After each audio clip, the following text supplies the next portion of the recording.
At UQM Technologies in Longmont, Colorado, workers assemble motors, inverters, and controllers, the electric propulsion system components that make electric vehicles move.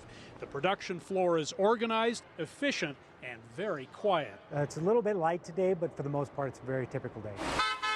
A typical day in China sees roadways choked with traffic, conditions fueling a push to reduce air pollution and go electric on the roadways. China is very, very big in our overall business. Joe Mitchell is the head of UQM, which has been involved with electric vehicles for nearly half a century and now has China squarely in its sights. It is by far, by maybe 10x what's going on in the rest of the world, the size of that electric vehicle market.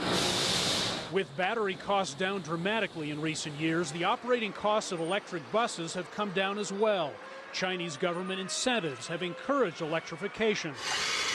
Mitchell says UQM's drive for commercial vehicles make both economic and environmental sense. We want to put it into as many buses as possible. We really have that state of the art, that 50 years of experience, the lessons learned, the knowledge that goes into that product is probably one of the distinct advantages we have. Interestingly, electric buses from China are already running here in the U.S. The Chinese company BYD built these shuttles which take passengers along Denver's pedestrian mall.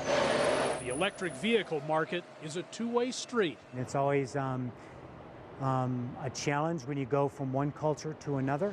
UQM has sold prototypes of its drives in China, now has a major customer there, and is negotiating with possible partners.